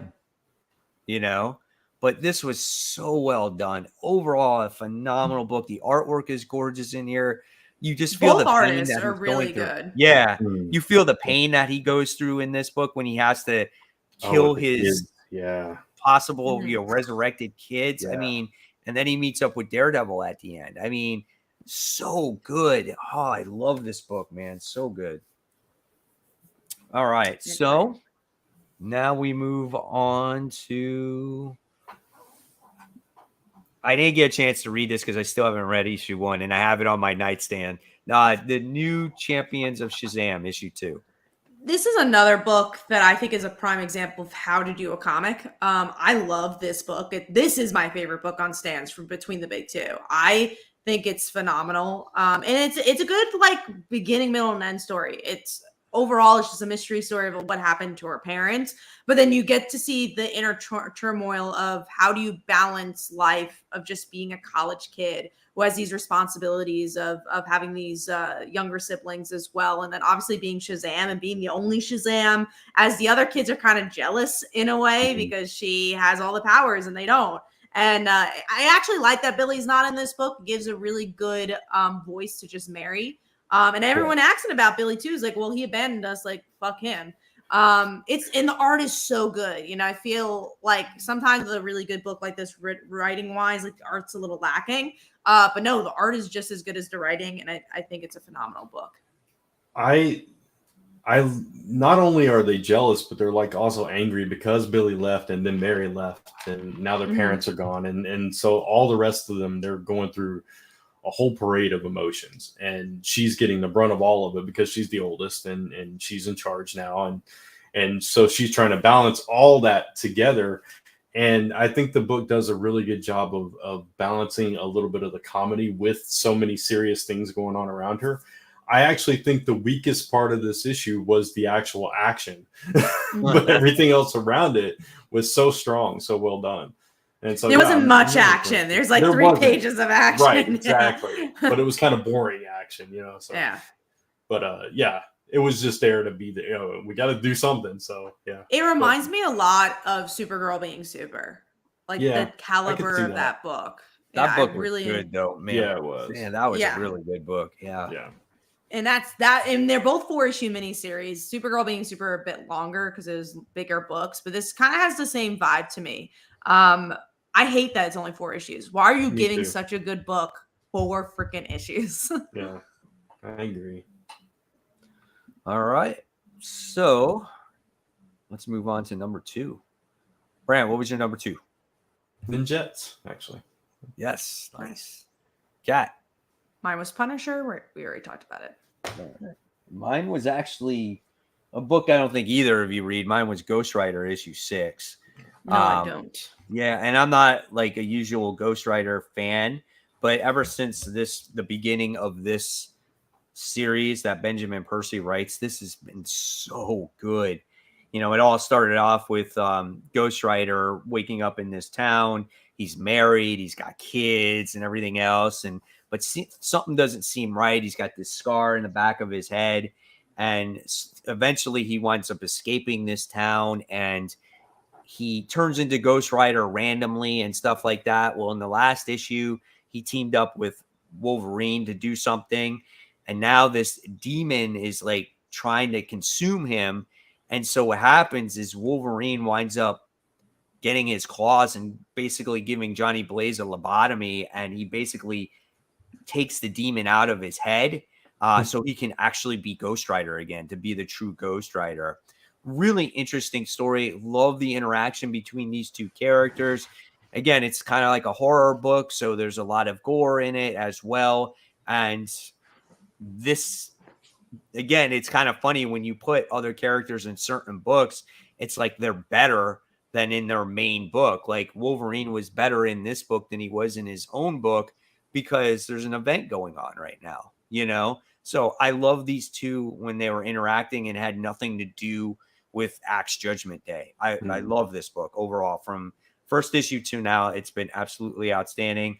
Another book that, again, if I could recommend for Marvel readers, would be this Ghost Rider series. Absolutely good. Yeah, that's a funny comment. That is true, man. Oh, it's insane. All right. So now we're going to go on to, all right, here's a Dark Knights of Steel, Tales of the Three Kingdoms, issue 1. I read it and I didn't think it was necessary. I felt the same way. I was expecting it to be about the three of them more than it was. Like, I don't know. I just felt like I forgot most of the stories. And it was my fear. It was exactly what you predicted, which I think we could have all predicted on that one. Yeah. We always want more. You know, it's like, oh, we haven't read Dark Knight of Steel in a while. This is such a great series. Maybe it'll be different. And it wasn't. Yeah. I think the stories were fine. I don't think they were bad stories or anything. The art was pretty good. The art was pretty good for all of them. Yeah. So, I mean, it was fine. You got to see some other known characters in the versions of those characters. But, yeah, it wasn't necessary at all. Yeah, it's I just didn't feel like it really added to the story, though. You know what I'm saying? It was just like, they're on these little adventures, and you know, you don't need, this book was $7. Like, that's a lot of money for a comic that really wasn't needed, you know? So so I got a comment on wearing a new hat. It's actually not new. I've actually had it forever. It's just my other hat's in the living room, and I didn't want to go in the living room because I was too lazy. So I have hats here in the garage. So I just picked the Star Wars one because we were talking about D23. So I was like, oh, there you go. Nice. Yeah. Very fashionable. Yeah, Dark Knights of Steel did seem like filler. Absolutely, it was, for sure. When's the next issue of that book coming out? Oh my God, I don't know. But see, that's the thing I'm talking about. DC makes all these like filler books and these mini series, and it's just like anthologies, specials. Like, stop making your books so expensive too, right? And come out with normal page comics, make them affordable, and make books that people want to read. Like, you can make another solid title besides Dark Knights of Steel that means nothing for people, you know? Like, Dark Knights of Steel main series is great. That was just some one shot that wasn't needed. Or give us a mini series of like a character that's in Dark Knights of Steel that maybe doesn't have enough time in the bigger book. Like, I'd rather read that. I'd rather read a one shot of that than the short stories. Yeah. Yeah. That would have been November 1st. November? That's crazy. It's been a while since we've gotten that last issue. Yeah. It's definitely slowed down for sure. All right. So then let's dive into our number one. Brant, what's your number one? Mine was New Champion of Shazam. So was mine. Nice. Good job, guys. Mine was Batman issue 127. So I love Batman right now. Yeah, I really like it. I like sometimes we had some hard feelings for DC, but we all had DC picks of the week. Like I said, as an overall company, we may not like the direction that they're on right now, but it doesn't say that we don't hate everything DC. There's definitely great books coming out of there. There needs to be more great books coming out of there, you know? And not such big gaps, because I just looked it up, and issue 7 of Dark Knights of Steel came out in June. So June to November. God. Wow. That's crazy. Yeah, exactly. You know, like if you can produce books like Dark Knights of Steel or DCeased, Batman, Robin, just all those different types of books like that, I mean, they would be okay because there is quality books, you know. So we'll see. All right, so that's all that. Let's dive into the most anticipated, shall we? Yes. Yeah, let's do it. So this is interesting. Let's just do our number 3s because all our number 1s and 2s are the same. It's awesome. I looked at it too. I was like, wow, this is so cool. I think it was a very obvious week. I don't think for all three of us. It's happened for me and Brant a lot, right? But never in that way. But this week, it's just those two are such the obvious picks. Yeah. But yeah, we'll do our number 3s. So let's start with you, Mike, because Kat and I have new books, it looks like. So what was yours? So mine's Amazing Spider-Man issue 9. I might be the one that's enjoying Amazing Spider-Man the most out of all the three of us here. I find myself infatuated with this story on how this team up is going to happen when it comes to Norman Osborn and Peter Parker. I find that intriguing. We got him with this new suit at this moment, and we're going to get to the point now where the Hobgoblin's going to get ready to return as well. Another classic character that actually John Romita has drawn before, you know, originally when he did that first cover back in the day. And then this is going to lead into that whole Dark Web event too. So yes, we're talking about more events, but this is a Spider event. So for me, it's something different and something that I'm looking forward to. Yeah, for sure. All right, Kat, what is yours? All right, so mine is this new book. I think it's from Aftershock, the 06 Protocol, and it's about like something happens to this girl's dad, and her mom and her team up, and it looks actiony and fun. So I enjoy family dynamics, and it looked cool. So yeah, mine is Masquerade #1 from Dark Horse. It's Kevin Smith is writing this one. Okay. It's the first book from his new imprint called Secret Stash Press, and it's about a social media star that basically becomes a vigilante. And so it was interesting because these guys murdered her brother, so she's out for revenge to take on them. So I thought it was interesting. It's Kevin Smith, so I'll check it out. That's cool. Yeah. So all our number 2s looks like Batman versus Robin. So that is of course leading in from World's Finest and from Robin. So excited Mark about Waid. Both books we like. Yeah, so yeah, exactly. Mark Waid is writing that, doing that book too. And Alfred might return. It feels like a book that could be big.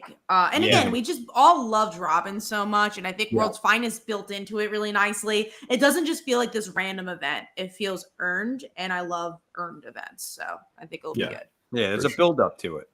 Mm-hmm. Yeah. And then speaking of build up, our number 1 is Do a Powerbomb #4. Best book on stands. It's just so freaking good. There's just nothing more to say. It's just every issue hits it out of the ballpark. It's crazy to me to think that all of us are enjoying a wrestling comic. Right? That's nuts. I love it. It's so good. It's so good. I mean, the storytelling is so well done. The artwork is so unique. And that's what I've always liked about Daniel Warren Johnson. You know, it's just unique artwork. And I love the whole tournament aspect of it. I love that wrestling is real in this world. And I love that there's something at stake. There is something at stake. And that's what makes this so great. And there's this big secret right there that the father doesn't, or the daughter doesn't even know that she's wrestling with her father to save her killed mother. Her mom. Yeah. Who killed the mom too, which is like crazy. Yes. It's so crazy. And if that gets revealed or when that gets revealed, it's going to. You know it is. Yeah, absolutely. Is this a mini series or is it an ongoing book? I would assume mini series or maybe maxi. I don't know. I would assume too, just because it does feel like it has such a beginning, middle, and end. Right. I think like once this tournament ends, probably after that tournament, you probably get the end of it. Right. Yeah. I'm not. But yeah, no, it's just a really well written book, and I keep saying I just want more books to be written like this, where it just feels like you said there's stuff at stakes. It feels like it's paced really well. 7 issues, great. That's like an awesome amount. Yeah. It just in action's really good. The layouts are good. It's just this is what comics should be. This is just premier comics right here. Absolutely. Tevia comes up with the question, why don't the big two know how to do stakes anymore? Again, I think that goes back to what we said, where it's editorial. It's like, we're going to kill somebody, and then we'll bring them back next issue or even next page even. Yeah, it's editorial, and also you're dealing with big companies with intellectual properties that they have to protect. They have to make movies out of, they got to like make these movies and TV shows. So it's, I think it's just, I think we will be out of this era at some point. I think there will be a person at Marvel or DC to say, hey, let's do this big thing. We need a Chris Claremont. We need a Jason Todd dying again. And I think that will happen at some point. I agree. I think we're going to get out of this little funk of certain things. And I think we're going to, I don't know if comics will obviously ever be the way that they once were, because when you look at comics today compared to yesterday, comics were the mainstream when it comes to like sci-fi adventure, like look at it. It's just like back in the day, there was radio and maybe that was it. Then you had introduced to TV, but comics were a way to really expand that imagination. Now comics got to go against, video games, movies, shit. You even have your favorite characters, the superhero characters that you read in these comic books in the movies. I feel like the movies themselves are competing against the comics in itself, so that's, you only have so much time. Yeah. If they're reading a comic, and that's why so many people want to read manga, because it's just like, oh, it's something different. And I'm like not seeing this on the screen every day. We have so many superhero stuff on TV and movies. People just want to be like, oh, I still love comics. So I just want to I don't want to read Spider-Man. I have enough Spider-Man other places. I could read Spider, let me read Radiant Black. Let me read something different that I'm not getting anywhere else. Yeah. I'm not saying I feel that way, but I could see why mainstream audience. Yeah. I can understand it. Yeah. I just think that maybe they can hopefully listen to maybe some of the other fans out there, or just sit there and say, you know what, we're going to make things feel important again. I don't know, if a character dies maybe for at least a year or two, like they did in the past, change certain things. I feel that, we were talking about biggest opportunity when it comes to DC, when it comes to bringing characters back and certain titles back and just having a structure for their universe. I feel like Marvel needs to, Marvel needs to fix, like, I feel again, the X-Men. That's their biggest opportunity for me. But it goes back to, I think Marvel and DC have to give more to creators, right? They have to give them a better page rate. And then B, when they do have these movies and TV shows, they should give these creators royalties and be like, hey, get a little bit of percentage. Yeah. Because right now there's no ambition for these writers to do something crazy. Because oh, I'll do that on my book where I'll make the money and also make money through these movies and TV shows. If let's say Punchline, I don't know what Tinyan's deal is, but let's just say Punchline becomes a character at DC. Tinyan's not seeing that money. DC's seeing that money. And I think they need to make their contracts more fair to the creator to be like, you'll get this amount of money. And then creators will work, I won't say hard, they'll do bigger things because it's oh, cool. Yeah, I can create a new character and get money out of it. Why would they create a new character at Marvel or DC or do something really big to change something if they could do that in their own comic and make more money off of it? Right. And just let these guys create, and tell the story that they want to tell instead of interfering all the time. Why is it so bad that Peter Parker and Mary, I'm taking a page from Tevia. Why is it so bad that Mary Jane and Peter Parker are together? Why is that such a big deal? Why can't that happen? And certain, just anything, why can't characters be together? Why do we have to have multiple Daredevils or Punishers or, so many same version of the same characters? Right? Why can't Miles Morales go back to an Ultimate Universe? Why can't we have that? Why does he have to be in the main universe? I mean, I don't know. Either that or figure out how to write these characters There's so many great characters that I'm sure that there are so many great stories that can be told. I think we just got to find the right people to tell them those And Miles stories. is a great example of that too. Miles Like, is we a love perfect Miles example. Morales. Look how great of a character he is from these movies. How would we not have a premiere Miles Morales book? Like, there would be, if they did this correctly, you know how new readers would have been reading Miles Morales? Like, that could have been their biggest book in Marvel, especially when Spider-Verse came out. Like, people love Miles Morales, and rightfully so. He's a great character. And I wish he was treated as a great character. I know there's probably a lot of younger readers out there that either watch this stream and maybe have not read Brian Michael Bendis's run on Miles Morales. And I know these people, you know, your younger generation out there say, well, Brian Michael Bendis is no good anymore. He may not write the best comics as he once was, but he wrote some damn good comics back in the day when he first came on to Marvel.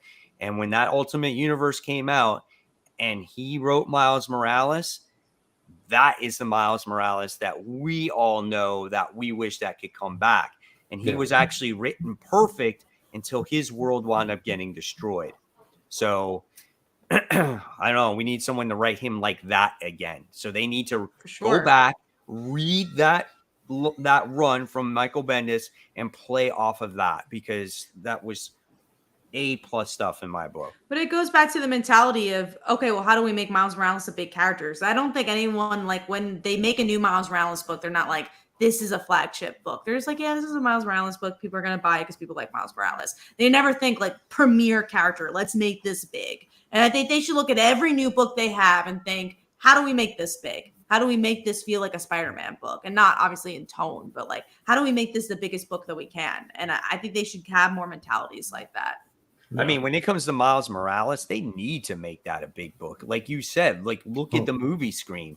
Look at how popular he is on the screen, right? And I think he's a very important character. Obviously, the readers out there or collectors obviously do too, because his value for his comic book is astronomical. You know what I'm saying? Like a 9.8 grade comic is like, I think it's like $1,000, maybe more. I mean, it's such an expensive comic book. He is the next generation of Spider-Man fans, you know? At least that's what he's led to believe. And right now his book is going to be canceled. Like, that should not happen. Should not happen. Especially when he's got movies coming out, you know? Right. Mm-hmm. So I don't know. Time will tell. We'll see what happens with, you know, certain characters and, you know, and teams and whatnot. It's like Brant said, Avengers is another book that needs help, right? I don't know when the last time a new Avenger book was that great besides All Out Avengers that we just read. Like, when was it? You know? I couldn't even tell you at this point. The last time I remember might have been Bendis. The one I remember was that one. And I think I liked Secret Avengers. I think that one that had Venom on there and about that was such a long time ago. Yeah, like think about when that one came out. That was forever ago. Yeah. You know, so the name change. It says, I have an unpopular opinion. I don't see the hype about Miles Morales. Did you read the Bendis stuff or the Ultimate Universe stuff? Yeah, because that's really, I think if you read that, that's how I fell in love with the character. But I can understand if you never read that, why you would be interested, or maybe it's just not your thing. That's understandable too. But we all read that. We read came out Ultimate Universe with Peter, and then he died, and then when Miles took over, we all read that when it was happening. That shows. And think about how big that was, and like how it was such a good story because of it. Because it was such a good story. Yeah, it was so big back then. You know. God, it tells you how long we've been doing this. Holy shit. It is crazy to think, because that was a very long time ago where that came out. Yeah. But it's still one of my favorite stories. Death of Spider-Man is one of my favorite Spider-Man stories ever. And it's not even in the regular universe. Yep, absolutely.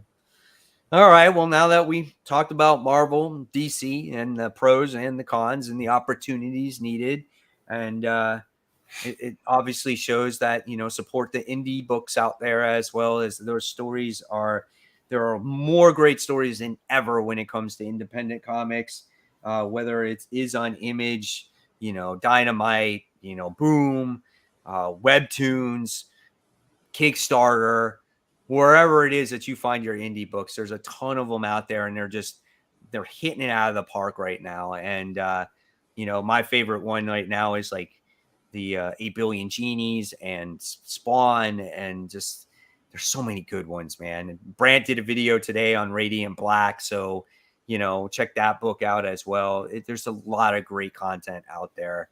So hopefully Marvel and DC doesn't get too complacent, because you're going to see things change, I think if that happens.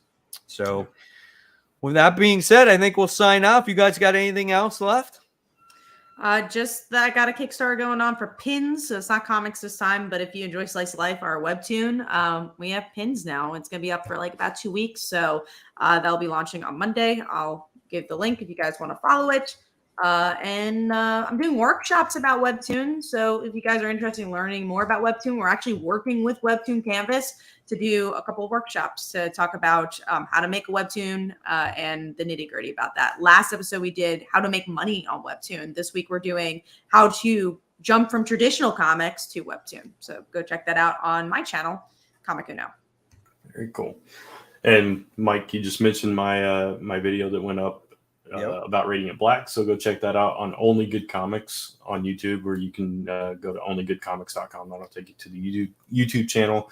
And the only other thing for me, if we can get it together, because Lisa's been under the weather, we're hopefully going to record a new episode of our, our podcast for Last Number Press called Beyond the Fire, talking about some stuff there. So hopefully that'll be up by the end of the week sometimes.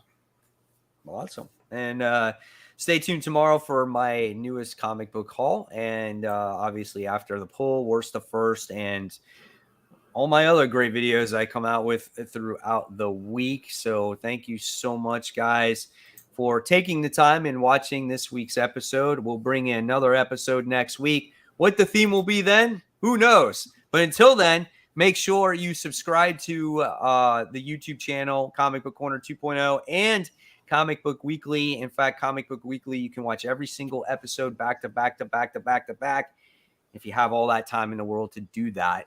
Then don't forget to hit the bell so you don't miss any notifications when this show does go live. And of course, give this a thumbs up, as of course it does help that algorithm let you know that, again, this show does exist. We would love more viewers to watch it. And if you watch it on the replay, share it, do whatever it is that you want to do with it. And of course, follow us on social media, which is Facebook, Twitter, Instagram, and of course, YouTube. So again, guys, thank you so much. This is where we say goodbye, good night, happy new comic book day, and enjoy those